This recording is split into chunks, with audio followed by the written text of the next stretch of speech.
A Fox News alert. Charlie Kirk's murder suspect refusing to cooperate as the FBI discovers new details about his dark digital footprint before he makes his first court appearance tomorrow.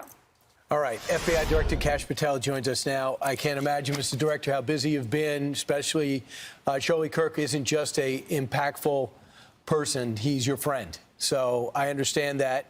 But having said that, people are looking to you to find out is how big this investigation is going to be. Can you tell us the latest? Absolutely. It's so good to be with you. And you're right. My personal feelings and relationship with Charlie, I have a job to do for the American people, and I'm committed to do it for President Trump. We flexed all resources the FBI had and surged multiple air assets as soon as this shooting occurred. We were cycling in agents, evidence response technicians, hostage rescue technicians, and special operators in and out of Utah, cycling evidence back and forth on these FBI planes as soon as we could so that there was no delay. And what we did, worst guy for the job. Worst guy for the job. I mean, seriously. Worst guy for any job, really. The fact that, like, the administration won't even fire him kind of shows that they don't give a right? Like, the fact that they have not fired him at this stage, even after he just kept saying wrong over and over again in this incredibly high-profile investigation, made the FBI look like a clown show. Means that, one, obviously, something that we knew already, loyalty above all else. That's the only thing that Trump cares about. And two, they must not care that much about Charlie Kirk, the person, right? Because what he's saying here, what he's about to say here, if I don't know if I missed it or not, the information revealed here is so insane that it makes me also reconsider whether or not this was like an op or something.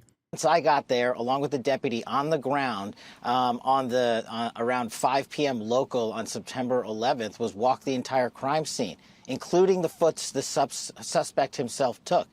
And what we learned was there was evidence, DNA evidence that could be collected and had been collected, including a screwdriver that was found on the rooftop. Also, we went over to the scene in the wooded area where the firearm was discarded. And the firearm had a towel wrapped around it. It's important. I'll get back to that later. I even walked into the wooded area in the ravine, so I knew from my investigative experience what I could bring to the table and what decisions I needed to make. And having the support of President Trump and the full support of the White House was what we needed for these resources to happen. And I can report today that the DNA hits from the towel that was wrapped around the firearm and the DNA on the screwdriver are positively processed for the suspect in custody. So, Mr. Director, that is vital. That is breaking news and vital information, because now you have the casings for the gun. So you connect the gun. Now you got his DNA on it. That's huge. But I also want to get to another part of it. I just got to interrupt. Sorry, I just got to interrupt. We have the DNA on the screwdriver that was found on the rooftop and the towel that the firearm was wrapped in. The firearm itself, this is a great point. Thanks for raising it. Yeah, no problem. That is being processed by ATF laboratories in Maryland, and I believe they'll speak to that at a later date when their process is incomplete. But I just want to let you know the FBI handled the screwdriver and the towel found on the scene. That is important clarification, Mr. Director. I want to get to the 20 members in that group chat. Have they been brought in from questioning? And the group chat that from our reporting that we're hearing is from after the assassination. Do you have the messages from before the assassination? Well, let me take a step back and tell you what we were doing while we were there and how we were led to the suspect so that this all fits into the puzzle. As soon as we learned of the shooting, we were able to, I think Charlie Kirk was shot at 12:23 local time on September 10th. By 12:39 p.m. local time, FBI assets were on scene securing the scene. We then launched at 10 a.m. the next day the first images of the suspect. Myself and the deputy arrived at 5 p.m. local time on September. I can't believe Kash Patel, one of the top cops in the FBI, is trying to involve himself in this investigation because he has podcaster brain, not realizing that this level of involvement and actively trying to federalize this crime, by the way, is inevitably going to taint the prosecution. You can't be like, hey, I'm the guy investigating this, and the guy who got killed is my friend, and I'm really upset right now. And also, we f*** up a bunch of the evidence. It's so, like, I mean, look, this is, of course, if the criminal justice system still works, right? That's a big if. But under normal circumstances, you can't just, like, under normal circumstances, you can't do that. You can't just be like, hey, you know, I love this guy. I'm super biased about the victim. I'm super biased. I'm super distraught. And also, there's a litany of different complications here with the way that we handled the evidence. And honestly, it is what it is. Like, that's just, okay, so I guess you just strike all of the evidence that the FBI has compiled then. All the evidence that you touched is over, right? I feel like that's how it would work under normal circumstances, but I don't know. 11th. And then what we did was decided to have a press conference at 8 p.m. local, where we issued for the first time FBI obtained video footage that we seized from the security camera surveillance system and new images, enhanced images. I decided to release immediately to the public because we were working with the public and the media to find this killer. Shortly after that 8 p.m. release, at 10 p.m. local time, the suspect was in custody. You're right, and Fox is aware of it. Fox News reports that the White House have no confidence in Kash Patel. The question is whether, in Trump's mind, Patel's obedience will ultimately outweigh his total lack of qualifications for the job. Dude, he's going to f up. He is f up.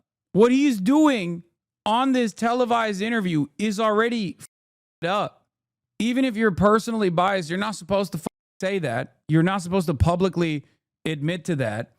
And I think part of the reason why they want to, like, make this a federal trial is so that they have more control over it. You know what I mean? It feels like they have they want to they have more control over a federal trial than they do over, like, a local one, right? A state trial, which it is. As it stands currently, this is a state trial, okay? This is a crime that took place inside of Utah State. There is not really any I don't think there's anything that they can do to, like, turn this into a federal criminal trial. But I don't know. I'm not, you know, I'm sure there's people who understand the law a lot better than me, but, like, there is no federal case here. Like, what's the jurisdiction, right? Because the dude is homegrown. He's from Utah. He didn't even, like, travel with a weapon. He did not travel with a weapon from, like, another state or anything like that. I don't know how they could make a case here. Maybe, like, terrorism. I haven't seen anything that would make this like a federal crime so far, but who knows? Who knows? Yeah, this is the yeah. The federal government cannot charge Charlie Kirk's murderer due to a legal loophole, according to Daily Mail, unless the murder took place on federal property, involved a federal official, or is classified as a hate crime based on race, religion, or other protected category, none of which apply to Kirk's killing. The case is handled by local prosecutors. The major loophole, more commonly known as "this is not a federal crime." That's not a loophole, man. What the f? Why?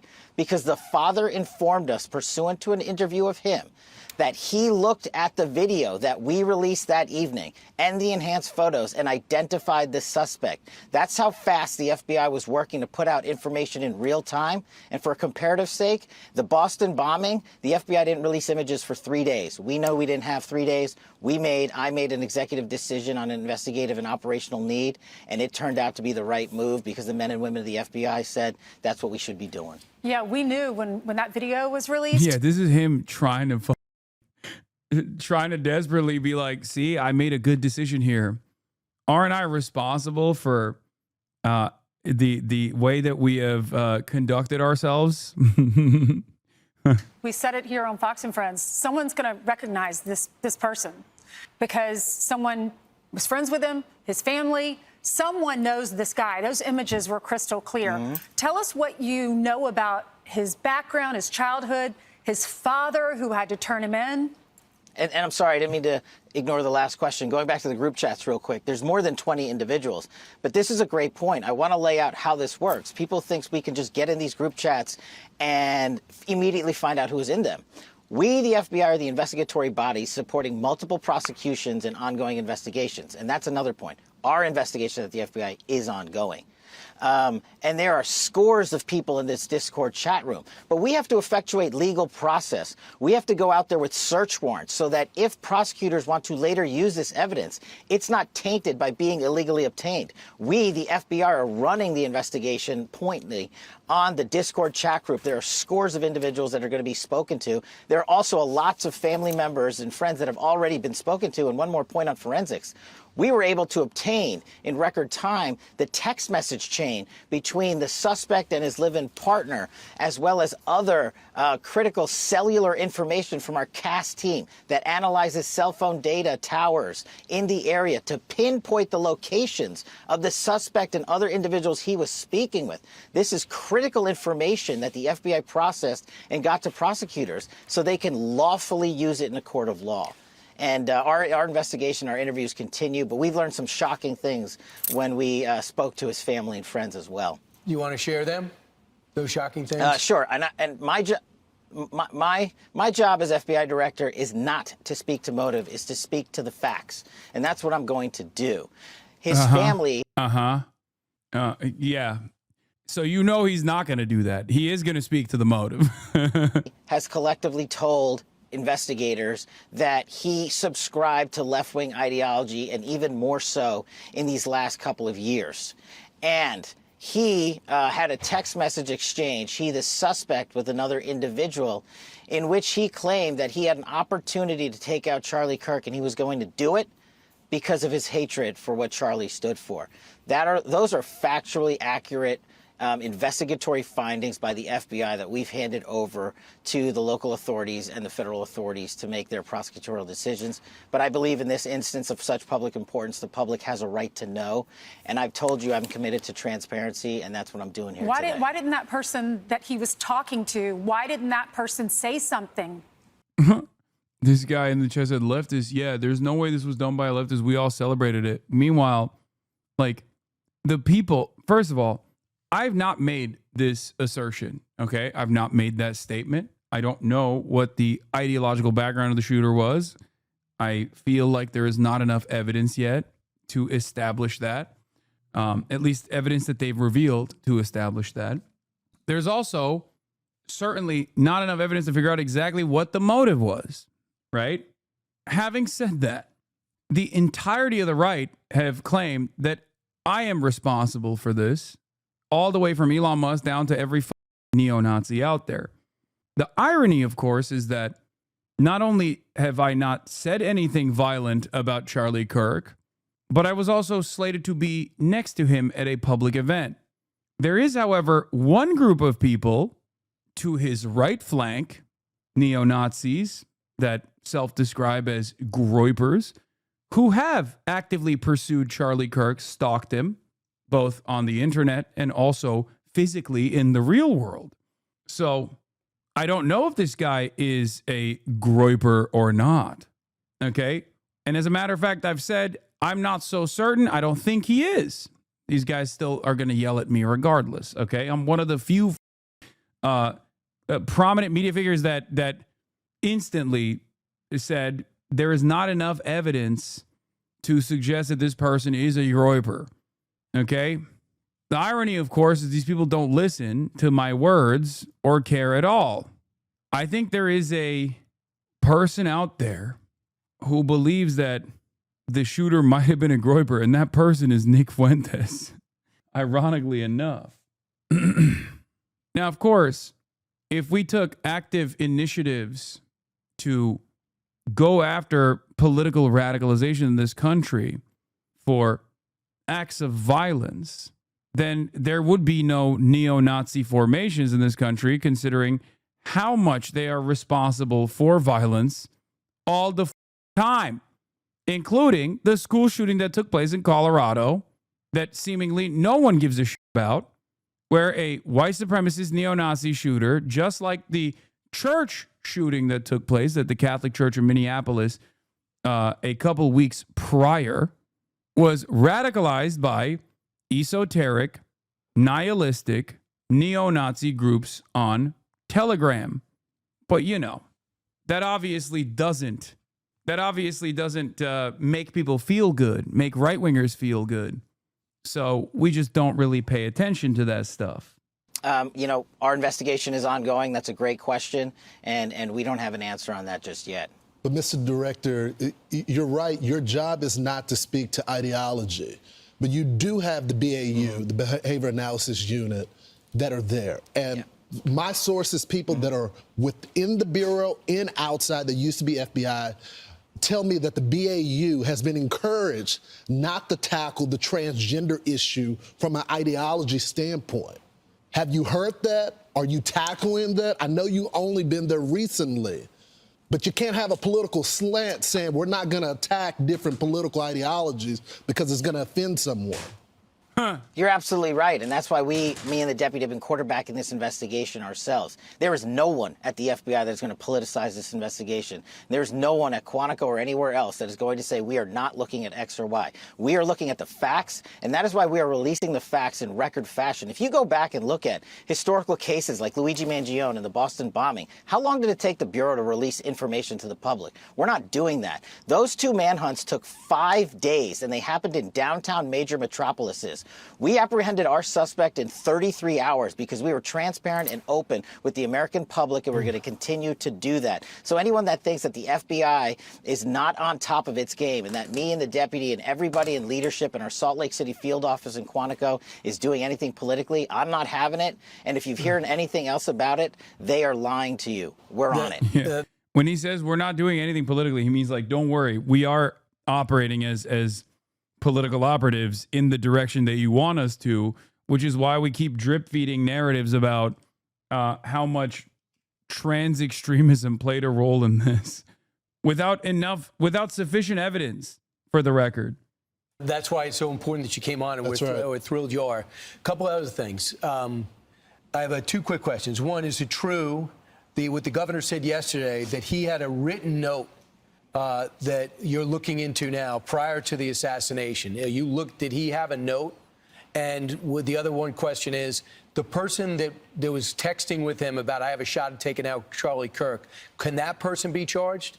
So I'll take those in reverse. The charging decisions are up to our great partners at the Department of Justice and the Attorney General, who have been wonderful providing resources during this entire process, and we'll let them speak to any charging decisions. But we, the FBI, are investigating. As I said, our investigation is ongoing. We're interviewing dozens and dozens of suspects, subjects, witnesses, and the like, and continuing to examine forensic information, including cell phone data and DNA analyses. And once we make those findings handed over to our partners, as we're doing in real time, they'll make those decisions. And I'm sorry, Brian, I forgot your other question. You had a written note. Did he write a written note before the assassination attempt? That's what the governor said yesterday. And what did that say? If you could. So what I'm able to say. I'm sorry. So what I'm able to say is I addressed it partially earlier, is that the written note, we believe, did exist, and we have evidence to show what was in that note, which is Whoa. There was a written note that existed? As in there was a written note, but it just mysteriously vanished? I'm sorry. What the and I'm going to summarize, basically saying the suspect wrote a note saying, I have the opportunity to take out Charlie Kirk, and I'm going to take it. That note was written before the shooting. Evidence of its existence, we now have learned, existed before the shooting, was in the location in the suspect and partner's home. But we have since learned that the note, even though it has been destroyed, we have found forensic evidence of. What happened? How did the note exist and then it did not exist? Also, the governor yesterday said the FBI has the note and he can't talk about its contents. What? The note has been destroyed? The note, and we have confirmed what that note says because of our aggressive interview posture at the FBI. So, Mr. Director, I'm curious, and there has been some criticism, so I appreciate. That's cool. That's weird. That's a weird thing. That's cool. Okay. The suspect wrote a note saying, I have the opportunity to take out Charlie Kirk and I'm going to take it. Even when they say this, by the way, there's no, even in this supposed manifesto /note, there is no motive. What the is going on? Patel said the note had been destroyed, but we have found forensic evidence of the note, and we have confirmed what the note says because of our aggressive interview posture at the FBI. That's pretty crazy. That's a crazy thing. The dog ate the manifesto. We went in and we knew that there was potentially a manifesto, but it seems to be mysteriously vanished now. Huh. How strange. What could it be? Appreciate you coming on our program and discussing it with our audience. Can you tell us what was happening on the ground? Apparently, according to sources, you weren't getting some information, you requested photos, and you were being stonewalled. Now, I think it's important to note, there's always some sort of tension between local cops on the ground and the feds. They want to handle their own investigation, but of course, with an investigation of this magnitude, you have to step in, you have the resources. But can you explain, was it the local field office, was it the state police? What was going on? So the local authorities have been fantastic. Okay. The local sheriff, the state PD have been wonderful. And any investigation, as you hinted to, of this magnitude has so many people in it because I'd made the decision to surge so many resources. And to get the information up to me was of the utmost priority. So I worked with my team to say, hey, there's not going to be any delays. We're not going to do it the way we normally do things. So the only thing that people were doing at the FBI was how they knew how to do things. I had to expedite that process. That's my job. That's what I thought this case deserved. And that's what this case was rightly calling for. So I made the tough calls.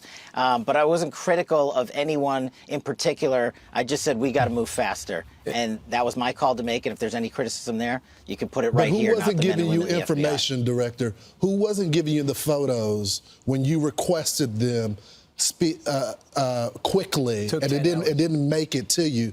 Who denied that order? It's not a denial of the order, just to clarify. I'm glad we're talking about this. The photos were produced. They just weren't produced in a timely fashion that I felt was appropriate for an investigation of this magnitude. So I came in and I accelerated that process. So in the 24 hours after, when we were still looking for the guy, I know you posted that we got him. And that ended up not being true. You took some incoming because of that. What led to you posting that? Why did you feel so certain about it? And what do you have to say about the criticism? No, I appreciate this opportunity. Look, as I stated, I was being transparent with working with the public on our findings as I had them. I stated in that message that we had a subject and that we were going to interview him, and we did, and he was released. The job of the FBI is not just to manhunt the actual suspect who did the killing or suspects, but it's also to eliminate targets and eliminate subjects who are not involved in the process, and that's what we were doing. Could I have worded it a little better in the heat of the moment? Sure. But do I regret putting it out? Absolutely not. I was telling the world what the FBI was doing as we were doing, and I'm continuing to do that, and I challenge anyone out there to find a director that has been more transparent and more willing to work the media on high-profile cases, or any case the FBI is handling, than we have been under my And just follow, do you think that guy was part of the plot to distract you while this guy got away? Do you think there's any connection between two of those people that stood up and acted crazy at that moment? Well, as it's now been publicly reported, some of these people were taking claims for this horrific act of violence, and they had nothing to do with it. Others were working what we call a daisy chain analyses, and this is where the cell phone data dumps are so important. We're seeing who talked to who, not just in chat groups. We're seeing who texted who was around who. We're using our geofencing capabilities to map out exactly where individuals were, and then we're also getting into their personal cell phone information to say, were you calling so-and-so? Were you texting so-and-so? And we know the suspect was communicating with folks, but as I've said, that cell phone tower information, you got to get it the right way, with search warrants, with lawful authority, so that our prosecutors can use it in court for whatever investigations they decide to prosecute. Kash, he's not saying a word. He's not admitting it. Is he remorseful? And what happens to him? Does he get the death penalty? Well, I'll let the state authorities speak to their prosecution, which is ongoing. As I think your summary is correct, based on my information that I have, he has not been cooperating in terms of interrogations with our law enforcement officials. And Mr. Director, we always appreciate it because every time there's silence, that's when the conspiracy theories pop up. Yeah. So we appreciate you coming out with us today and just telling people what you know. Appreciate it. Thanks, Mr. Director. Thank you so much. I'm Steve Ducey. I'm Brian Kilmeade. So what the going on with this note, man? That's weird. My guess, the manifesto was a Word document or a digital text document or a message that was deleted, but they recovered it from the storage drive or subpoena the messaging service provider like Discord for its records. Deleting local files doesn't always clear the associated drive space. Just marks it for deletion until the space is needed at a later point. It's possible to reconstruct deleted data in this way with forensics. No, I understand, but I find it strange that like the note itself also did not have any. It was just like a one note. It was a one statement note. It was like, I'm gonna do it. Plus, they said it was written. I don't know. I feel like they would say it's typed if they're talking about a note such as this. Yeah, if it sounds like they found an etching of a note and they got a second person to confirm it. There's definitely a lot of weird things about this investigation. If you have a partially used notepad, you can reconstruct what was written on notes from the impressions on the bottom notes. They do it on The Big Lebowski.